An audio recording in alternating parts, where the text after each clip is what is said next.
Okay, hello everybody. My name is Matt McMullen and I'm your host this afternoon. Just a couple of housekeeping items. The emergency exits are out through the door and to the right. The bathrooms are out through this door and to the left, and you should see them on your left. Please remember to use the app to submit your session feedback at the end. And also please ensure that your devices are on silent. A reminder that all of the sessions are recorded and will be available after the event.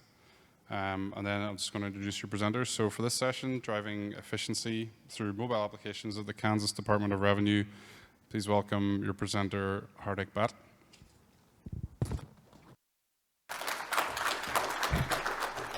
Thank you very much, Max. Welcome, everyone. As we are trying to learn how do we drive efficiency through mobile applications and how Kansas Department of Revenue has already done that. As Max introduced me, I'm Hardik Bhatt. I work with AWS. I lead our digital government vertical for state and local governments. I was a customer myself before, twice. I had been the CIO for the state of Illinois just before AWS about a couple years ago. And I also have been the CIO for the city of Chicago. And between those two CIO stints, I worked for Cisco, leading global business development for their smart cities business.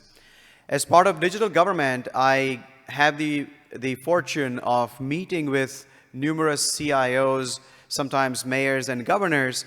And what we are hearing a lot in the last, I'd say, year and a half, and that's what we also try to do in Illinois, is most of our citizens, most of our constituents have now moved on to using this device that is in their hands, which is much more powerful than the computer sitting at their home, and much more convenient, much more present, and right there when they need something, and they want to see their government on their mobile phone.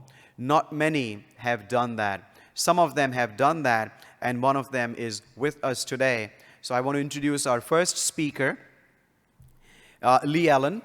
Lee is the Chief Information Technology Officer, CITO, for the executive branch for the state of Kansas.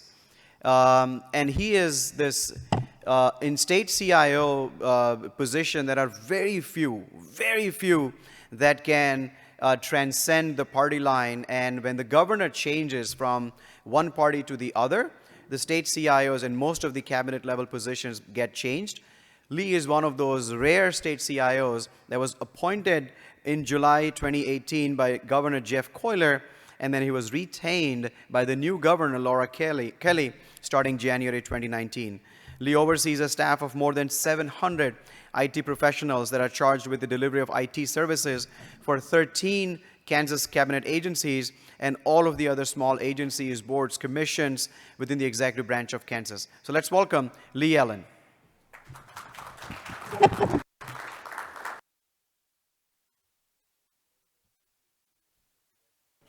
It's been great getting to meet and know Hardik a little bit through this process. The state CIO community is a fairly small fraternity, so anytime I get an opportunity to meet a former state CIO, I certainly relish that, so thank you. As Hardik said, I am the Chief Information Technology Officer for the state of Kansas. I've been with the state for about 9 years in a couple of different roles prior to this one. I spent a little over 6 years as the Human Services CIO, taking care of the state hospitals and the Children and Families and Department for Aging for Kansas. I was also serving from about 2015 on as part of the central leadership team for the state of Kansas under my predecessor at the time. And that's where we started down the journey that we're going to be talking about today towards our mobility solution and what we've been doing there. A little bit of demographics around the state of Kansas. Roughly 2.9 million citizens. I believe it puts us somewhere around 33rd nationally in size. In the executive branch, we're taking care of more than 40 agencies, boards, and commissions.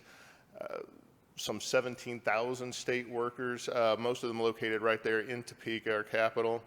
We have about 105 counties in Kansas, so it's a very large geographic area. I think we, again, while we're 33rd in size, I think we're about 15th in geography.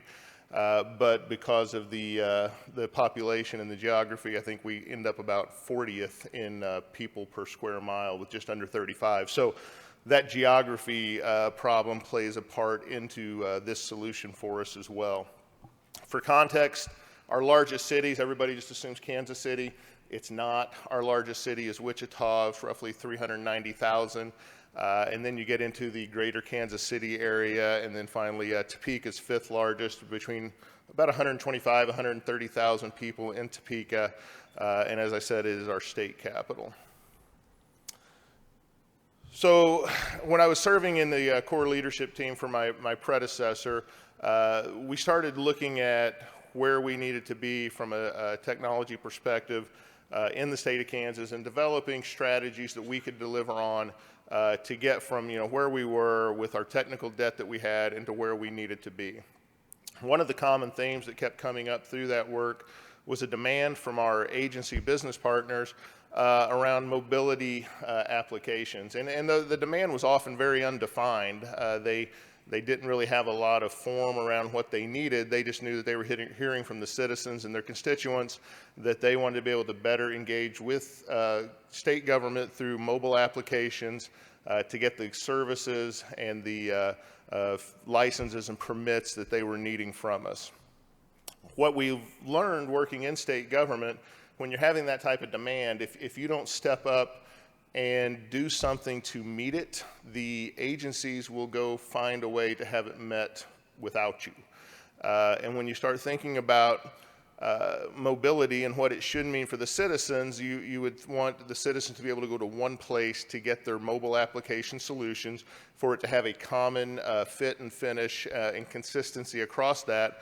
And if we didn't step in and do something, we were going to end up with several disparate mobility solutions out there, and we would lose that continuity, and this end up frustrating our citizens more because of them having to go to multiple mobile applications now to get the services that they needed from us. Looking internally, we were trying to figure out how can we solve this problem.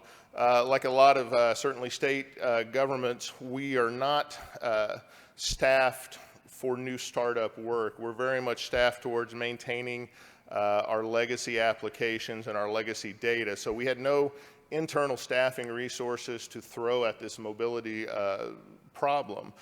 We also, when you looked at it, we really didn't have any vendors on contract specifically for mobility.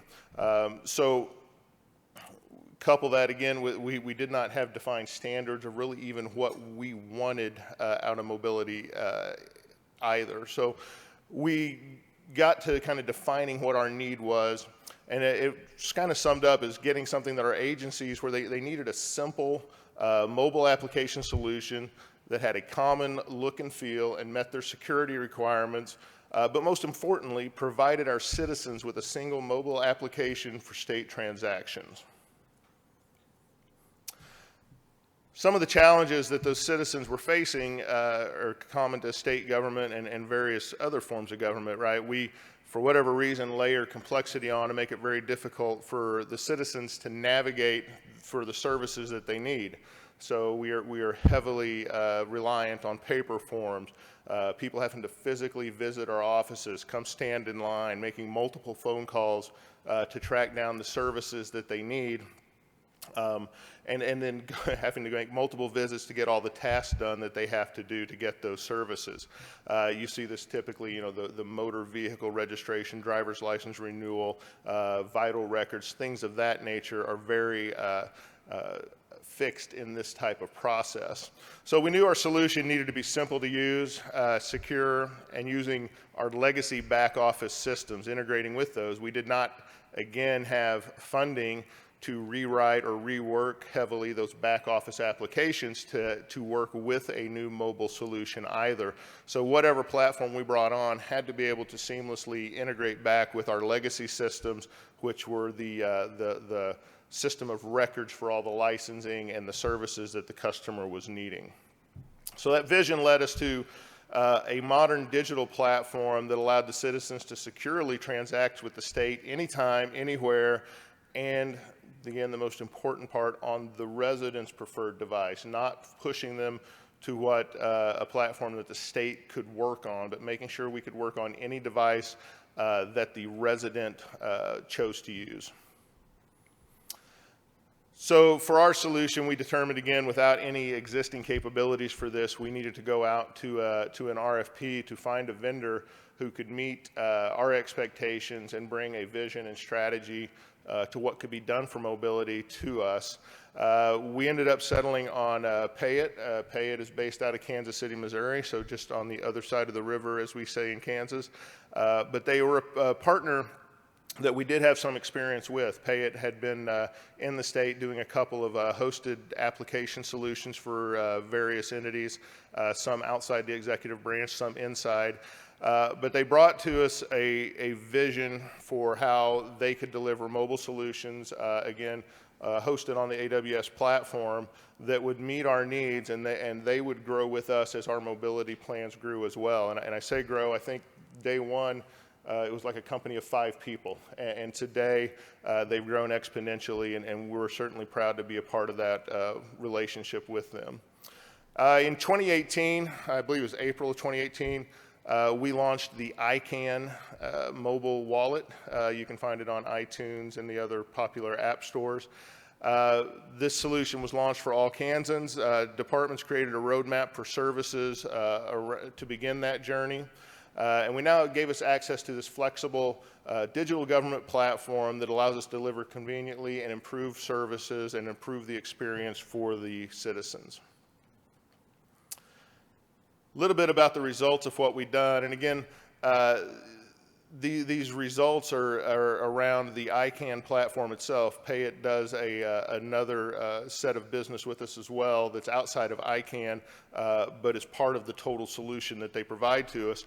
We've had a little over 660,000 mobile transactions on the platform since April.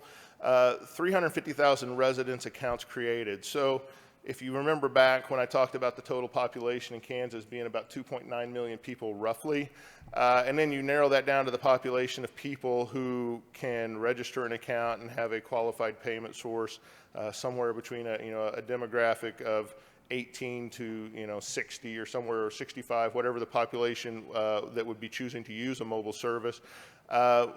We estimate, we have well over, or right at about 1/3 of all that available population has currently enrolled. So that's really pretty good penetration and exposure to our citizens. It's just all about scale, right, as to where you're at. So we're very happy with what we've got so far and are looking to push those numbers forward as we go. Park passes purchased, around 35,000. So we linked the ability to, Kansas is a very outdoor activities-based economy. We have a large number of state parks and recreational facilities, and we linked to where they could buy their park pass as they renewed a vehicle registration. And it drove an additional 35,000, almost $500,000 in revenue created from that alone. And we've had 60,000 transactions on average per month.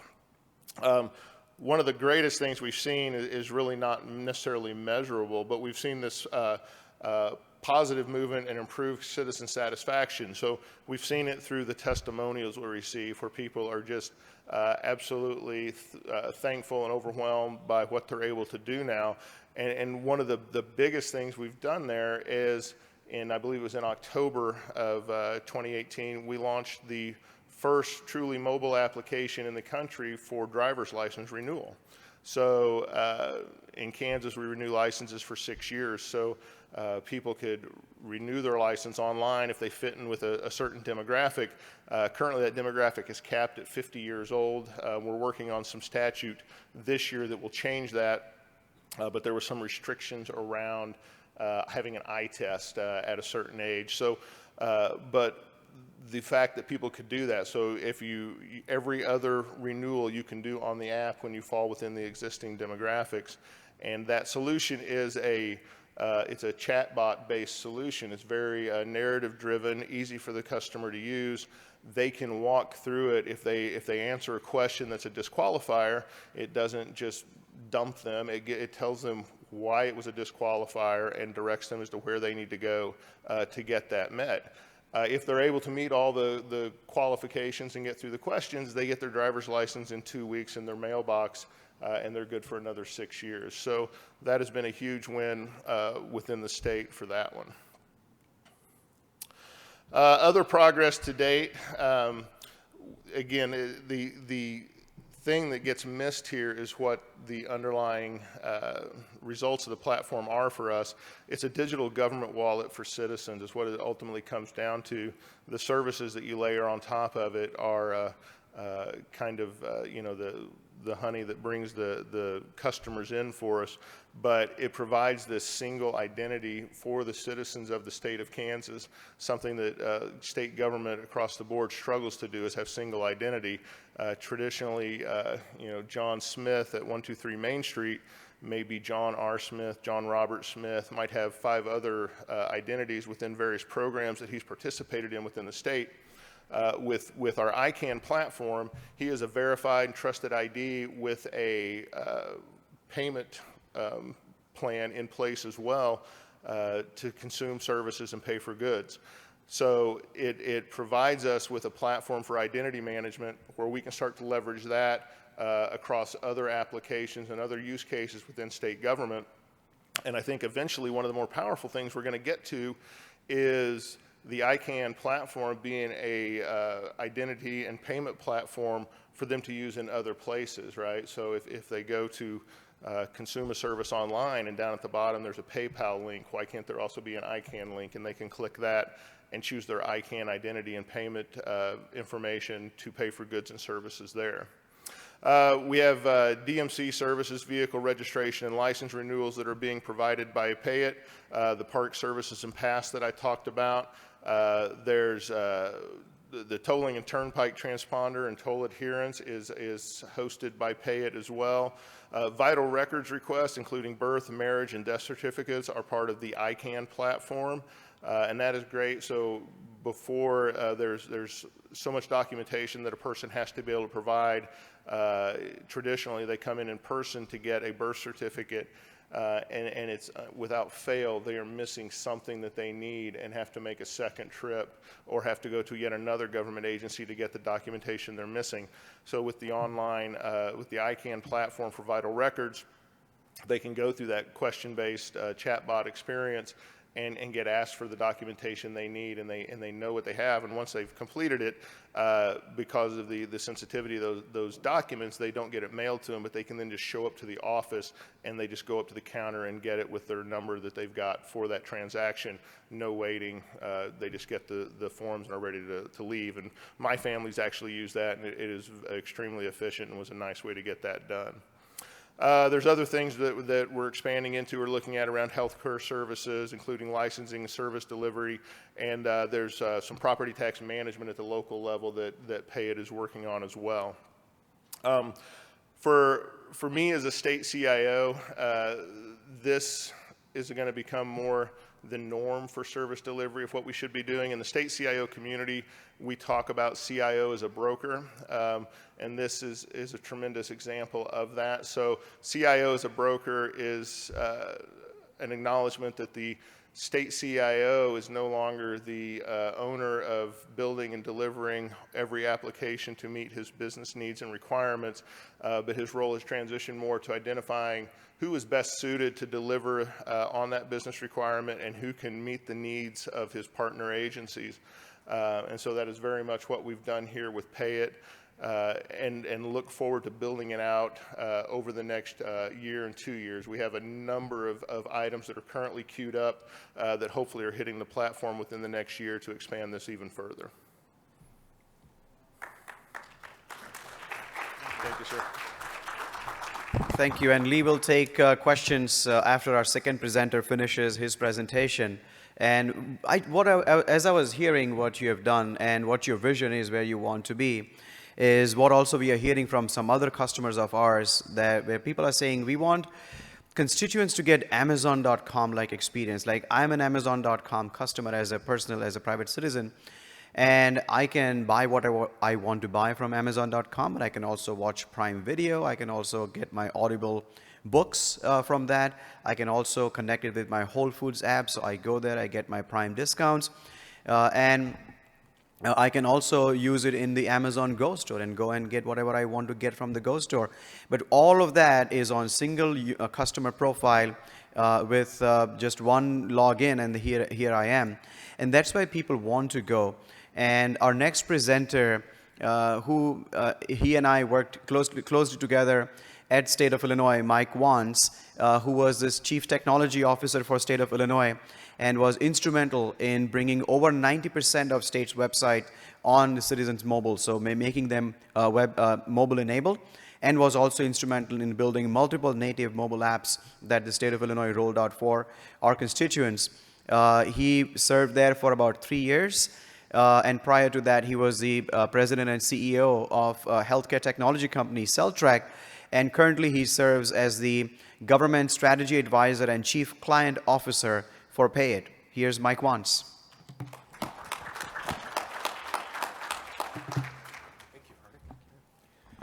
Good afternoon, everybody, and I'd like to continue on the discussion and the journey that Lee started to share with everybody and talked a little bit about what was going on in Kansas.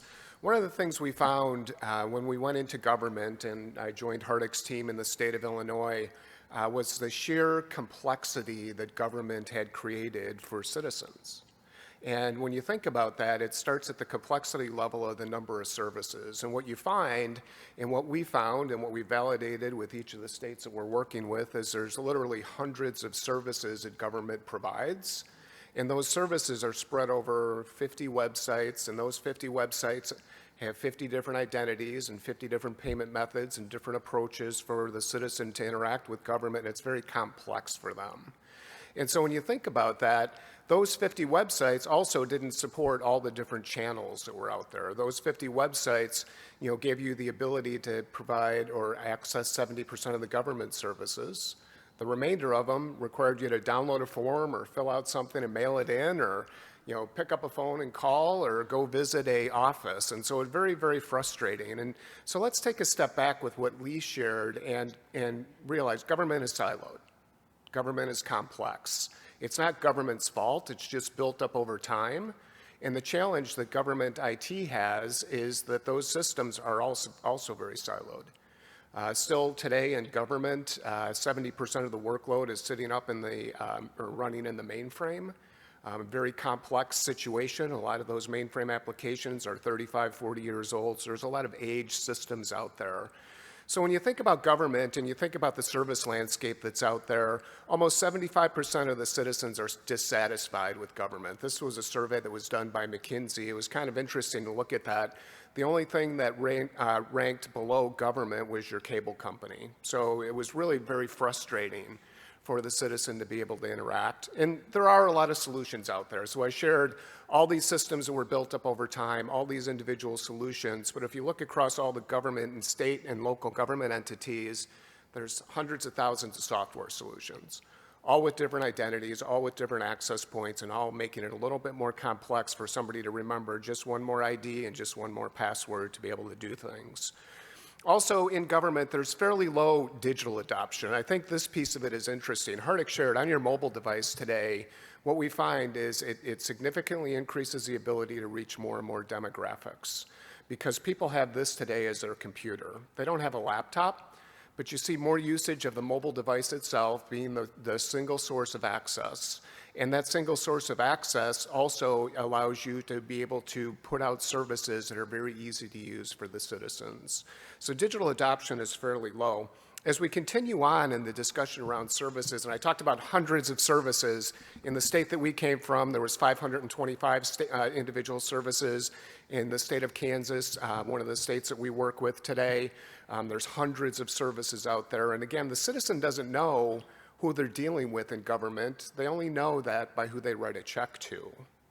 If you think about that, government doesn't really reflect the citizen view into how they're being served, how constituents are being served. So when you look at the services across government, we kind of group them into these 10 main category areas. And Lee touched on a bunch of these and how Kansas has created a common digital identity with a simple, easy-to-use app that allows the citizen to have one identity, one approach to payment, one secure wallet, and one identity that allows them to go across all the different systems. So the services across government are out there. They're not decreasing. The number of government services are increasing. And as I shared, one of the goals that we have as a solution provider is we want to remove friction. If you look at all the different channels and all the different access points, if you have the ability to use your common mobile identity, your common mobile app, and mask all the back-end complexity for the citizens, you've got a winner. And that's really what the focus is and what Payit provides. We are a purpose-built digital government platform. We were 5 years old, so what was interesting is Lee introduced how he got introduced to Payit via an RFP. That's how I got introduced to Payit, via an RFP when I was at the state of Illinois. We were a Payit customer before I joined Payit as actually part of the team. But the digital government platform that we've developed at Payit has 4 features. It's got a common digital identity and digital wallet that allows you to go across all the different services. The thing that's really important about that is none of that information is stored on the device. We worked with our partner, AWS GovCloud, and we developed where all this information sits in the GovCloud. So all the identity, all the payment methods, all the transactions, all the demographics, everything is secured and sitting in the GovCloud. The second part of our platform is a proprietary piece that we talk about, and Lee mentioned it as a chat-based interface, and that really is what it is. And think about the way you text with somebody. That's the way that the Payit app works. And if you think about that, being able to converse in a very simple way, going through chat and workflow, it makes it much easier and much more appeasing for the citizen to be able to do things. The third part of our platform is a payments engine, and we refer to this as our checkout service. Payit is a PCI Level 1 compliant merchant. We take on all the liability for government, on all the credit card information, all the ACH payments, all the e-check payments, anything and everything that has to do with payments is being handled through the Payit digital government platform, and that again is sitting in the AWS GovCloud. And then today, I think we all know the most important thing we can do is take a lot of this data that's out there and position it in a way that it becomes actionable information, so that the government actually has tools that they can use to service the citizens better. And that's the fourth part of the digital government platform and what Payit is all about. I shared very quickly a little bit on the story about Payit. This isn't about Payit, this is about Ican. Payit today works across, we're just entering into our 14th individual state. Each state has an opportunity to create and brand the solution the way that they'd like. And when they do that, it allows them to use that application for everything that the citizen would do at the state level, but also the local level. And so as we take a look at, kind of the vision and goals, we strive to remove complexity. We are a purpose-built, government-only digital government platform at the highest level of transaction processing and the highest level of security. We're really focused on increasing the reach to every demographic everywhere. And one of the things that Lee shared that I think is really interesting, we talked about making it easier for the citizen, but what I found in my time in state government was there's a lot of really good government workers out there who have very poor tools. The technology that they use is outdated and it's very difficult for them to be able to have access, and God willing that they can actually have access to some data that helps them make a decision to provide better services for their constituents. That's something that's very important. And so when we talk about the capabilities, we talk about showcasing services. When I sit down and I talk to clients, and Hardik mentioned my role as Chief Client Officer, I get a chance to meet with all the innovative folks across state and local government, and you tell them that you can increase revenue by using Payit, it's a different conversation. And they say, well, wait a second, what do you mean I can increase revenue? Well, you're going to be able to collect your payments easier. You're going to be able to cross-sell services in a way that you've never done before, and you're going to be able to provide more compliance to the regulations that are out there by using this technology, which is very simple and easy to use. The technology is you, it's about you, it remembers you, and what we find is, an example of the renewal on vehicle stickers is that 30 days before your vehicle sticker is due, you're going to get a first and front message that says, hello, John. Just giving you a heads up that your vehicle sticker renewal is due at the end of the month. And what you find is because it's simple and it's right there, people have a tendency to take care of it right then. And it gives the state the ability for them to have access to funds much sooner. Payit is a digital government platform that's purpose-built. We are a powered by brand. You don't hear us talk a lot about Payit. You hear us talk about Ican. We're in Florida, it's My Florida. In North Carolina, it's My North Carolina DMV. In Texas, it's My Gov My Way. Nothing to do with Payit. Payit is a brand underneath that helps these smart government folks improve the services of delivery of services to their constituents across all of their demographics. So with that, Hardik, I think we're going to wrap and move into a Q&A. I kept Awesome. the chair warm for you. All right, so we're going to get to asking questions to these fine gentlemen.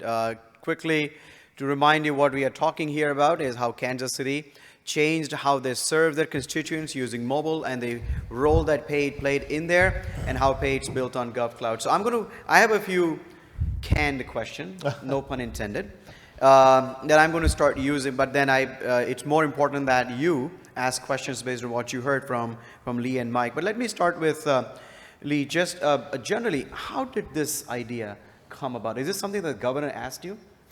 No, not specifically. Again, we were just getting pieces of demand through various agencies from our business partners where it's kind of interesting. You will get a business unit, get somebody in from outside government, coming in new to government, and they start bringing ideas with them that they're seeing in the private sector. And those start cropping up in government. And so when those questions start getting asked, it starts to get a little bit of momentum, and we recognize that momentum. We were hearing it in several of our largest agencies, and again, we knew if we didn't get in front of it, it was going to happen regardless. And for the sake of the citizens, and to have a common look and feel around it, and a common solution stack, a single point for them to go, we felt it was most appropriate for us to get out in front and help to broker that solution for the agencies. Mm-hmm. And I'm sure, and I worked for a government, I know it's not going to be, it was not easy to ask the Department of Professional and Regulations and say, give up your citizen identity part of the technology, or Department of Natural Resources, you give it up, and I'll IT manage the single identity, and you'll get to serve all the citizens. Was it easy? I'm sure it was challenging. It has been very challenging. I think the initial success we've had around vital records and with the DMV and the driver's license renewal is helping break down those barriers tremendously. Our business partners quickly see the value in not maintaining all the infrastructure, the technical capabilities, and everything that goes into what Payit and AWS are able to deliver us through our solution, right? So we find ourselves, or I find myself oftentimes being an educator around what cloud means for our constituents, either legislative or within the agencies, and then also being kind of a marketing promoter role for the service, so that my business partners across all the agencies, boards, and commissions hear about it, understand what it means, and how it might potentially benefit them. I'm talking to our regent universities about what we're doing as well, to see if there's things there, trying to get to the county and city level to help folks there get access to a type of platform that they may have never had the ability to do on their own before, right? So just trying to leverage as much value as we can across that. And again, I find the business partners have been willing to give up that control based on the success that they've seen through the platform. And again, they're still owning the back-end system of record that's ultimately handling the licensing piece of it. Yeah. They're just not having to own the front, the user interface that is allowing the access for the citizens. So it's been good all around so far. That's awesome. So you basically, in AWS language, we say you are taking the undifferentiated heavy lifting away from the agencies. You're taking care of that so they can focus on their business, which is serving their constituents better. Absolutely, yeah. I can have a pretty quick, easy conversation with my business partners in the agencies about what capabilities we have in the IT delivery for them, and how, what it would mean for us to try to do this ourselves. And the only logical solution you can come to is to have a vendor partner that's providing that. And I do look at it, I lop vendor off of it most of the time. It's a partnership, so they have to be partners with us, and we have to be partners with them to try to work through the use cases and deliver the solutions. We're doing a lot of discussion right now, trying to figure out how do we solve the real ID question, and how do we be able to deliver real ID through the platform as well. And there's about a dozen different things going on right now that we're working through, but my business partners have been very accepting of the idea. That's amazing. Hardik, we love that type of model because take away the complexity and then people start to think that it's actually doable, right? Because there's a lot of good ideas that people don't have the ability to implement. And what we find is when we can sit down with an agency and they can sit and say, this is what we're trying to accomplish, and we sit down with them and talk about what is your workflow, and we turn it into a solution right there. And that's one of the things that we didn't really talk about, Lee, is the speed to deliver. I mean, it's something that's fast. When we help an agency sit down and go through it, and they have the ownership and the branding, and they accept it, and they just love it. And when we go through an implementation, everybody gets a T-shirt with the name of the app on it. I mean, it's this whole experience. And they can get live in 90 days or less. And think about that in government, and think about what that does for IT. 90 days in government goes by in a blink. Absolutely, yeah. So, Mike, you talked about the speed to deliver, and I'm sure Payit is a speed to deliver for Ican, but then you've got a speed to deliver partner that you work with closely that you kept on referring throughout your presentation. But specifically, I kind of noticed that you were mentioning AWS GovCloud. Specific reasons why you chose GovCloud? Yeah, absolutely. Security and trust. And it's so important because what you think about what we're doing, you're creating a digital identity for a citizen that has all their demographic information. If you tell them, don't worry, it's encrypted, it's on the device, it's secure, that's not gonna scale, right? But when you can sit there and tell them it's stored in the AWS GovCloud, and it is the highest level of security that you can have, it's very important to people. And when it's not only important to people, but you hear governors talk about it. You hear governors talking about, the ability, my job as a governor is to protect my constituents, make their lives better and make them safe, and that includes protecting their data, right? I mean, it's not just that, hey, you've got all my data. In the state examples we look at, you're in any state that you live in, you're probably in 37 to 52 different databases with information about you that's stored in these government databases, and some of it's here, some of it's there, some people don't know where it's at, but it's stored out there, and I think it's very, very complex and very risky. Now, the other part of that, Hardik, is we are a 5-year-old company. So Payit is a very modern company. We started 5 years ago. Cloud was just starting to take off, but we made a very conscious decision at that point to go to the GovCloud, and the reason for that was security and protecting the information of citizens. It wasn't to have something that could just scale and was reliable and was fast and never went down. That was the hope of the cloud in general. But protecting the information, in the same way that you would protect the safety of somebody. That was the focus there. That's fantastic. In the audience, anybody has a question, just come up to the microphone and ask the question. Otherwise, we'll keep going. We have lots of questions because I love this subject, and I know constituents are looking for this kind of service from their government. So we want to learn a lot more about it. So then talking about that, Lee, if I'm living in Kansas, what should I expect in the next 6, 12, 18 months? Well, again, we've got a number of things that we're working on with where Payit's kind of doing their proof of concept and getting the requirements together. One of the big ones, obviously, as I said, is Real ID, which will be huge. Is how do we solve that problem, the physical biometrics required for that. We're working, it sounds kind of odd, but within our Department of Corrections, a mobile application there to help. Department of Correction mobile app? That's not for constituents. It's not actually for the offenders to use, Okay. So there's use cases popping up all over. Again, we're looking to change some statute language around the age requirements and the eye test requirements for our driver's license to expand that population.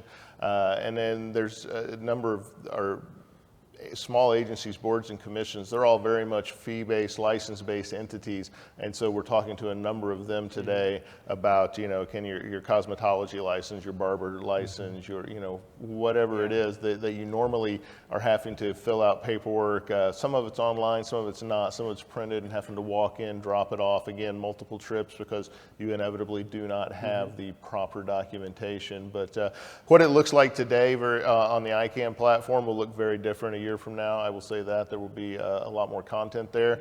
If you go out and look at the Ican platform today, it is not representative of everything that Payit does for us. Not every use case makes sense to be on the mobile app. There's things that make sense to be hosted by Payit in a different fashion, but we're trying to make sure everything that should be mobile gets dropped off there. I talked to my staff and the governor's office and the legislature about approaching all of these solutions now in a vendor first, cloud first, mobile first approach. And it's just a decision tree around, vendor first. Do we have any internal capability that gives us a competitive advantage to do this ourselves? If not, what vendor does, and what procurement vehicle do we use to get to that vendor? Then can this workload be cloud-based? We do have access to our own hosted private cloud through an engagement we do with Unisys, but that's not a fit for every workload that we have either, right? It's about cost and where that workload can reside. And then should a specific solution, would, or should it ever be mobile? Would the citizens or the workforce, the state workforce, need this in a mobile platform? And if the answer is even maybe, then you bake that in up front so that we get out of this cycle now where we're dealing with 20-year-old applications and trying to make them mobile today. Yeah, absolutely. One point you made in between that caught my ears was you said you changed or you're changing legislation for driver's license renewal age and eye test requirements.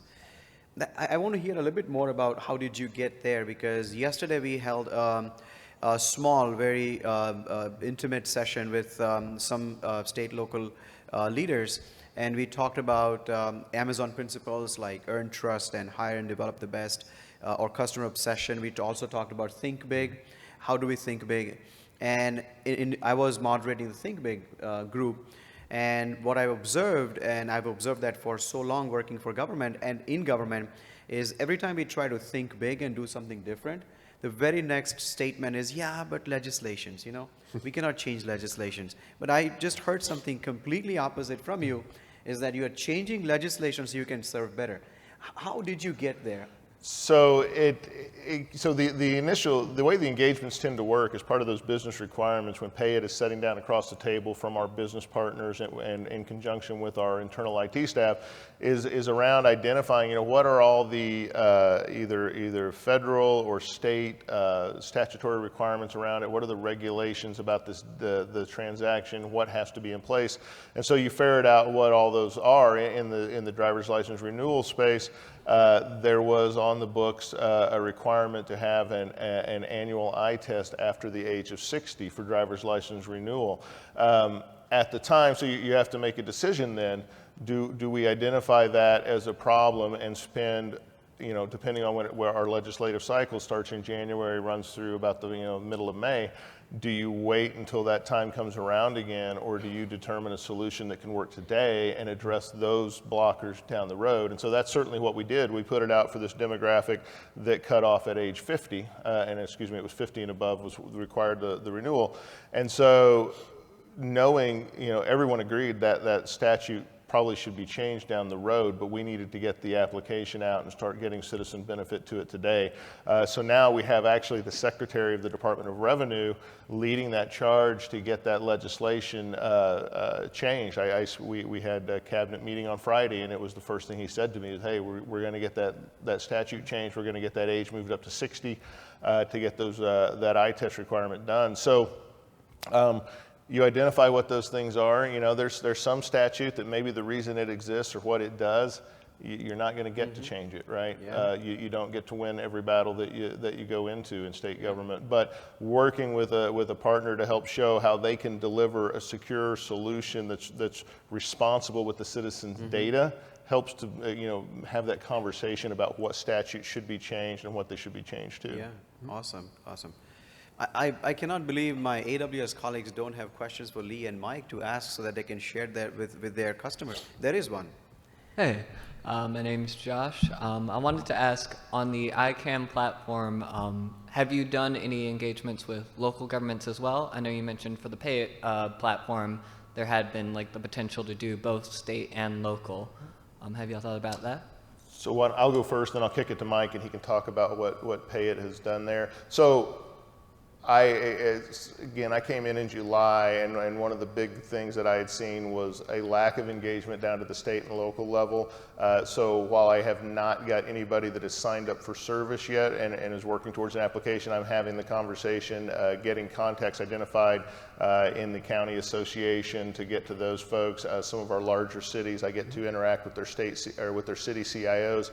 And getting that information out, again, I do a lot of education and promotion around the tool. So I think we will have some of those things coming maybe over the next 12 to 18 months, but as of today, I don't have any in the platform yet, but I know Payit is doing other things. So we're working with multiple counties across Kansas, and the plan is for that, they do property tax 311 services, other municipal services, they do courts, Kansas City courts, and those being accessible through Ican it's reality, right? So that's what is being enabled as we're going forward to, take care of the vision. And I think that piece of it's important, but I want to come back to that, and I want to look more holistically. And the ability to have one identity is so critical, because you have an identity that has your demographics and your assets associated with it and your licenses. And so one of the cities we work with, the city of Grand Rapids, who's very innovative and did everything with Grand Rapids Payit is what they branded it. They had a citizen going in and was paying their refuse bill and ordering a new recycling cart, and it went through the conversation, and it got to the end of the conversation and said, oh, by the way, are you interested in renewing your vessel license for your boat that you have in Hilton Head Island? And so, the treasurer came to us and said, John Goblinski came over and sent us a note and said, hey, how did this happen?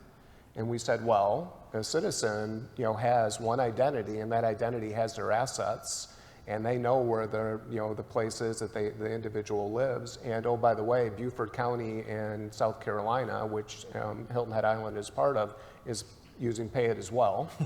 So now this citizen had the ability to do one transaction, one carding of all the services, pay one time across multiple government entities.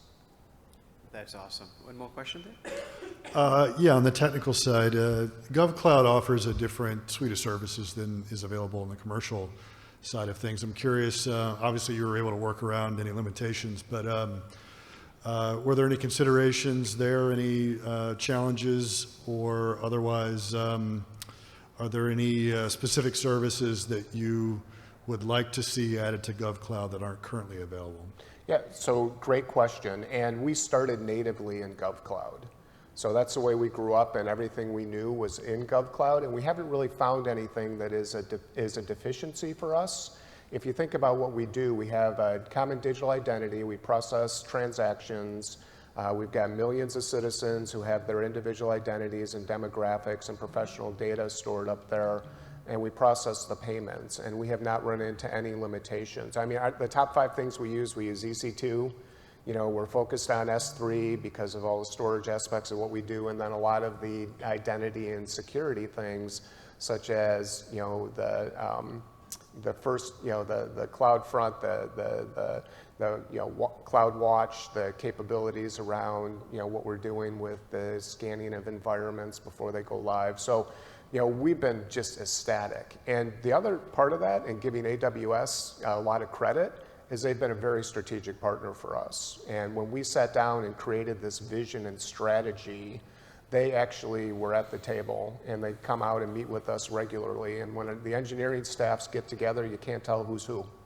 I mean, it's really a really good, positive relationship. So, long-winded answer, we've been very pleased with the GovCloud. We're going to, take a little less functionality to be a little more secure right now, and that is the approach that is best for, at least for citizens and for government today.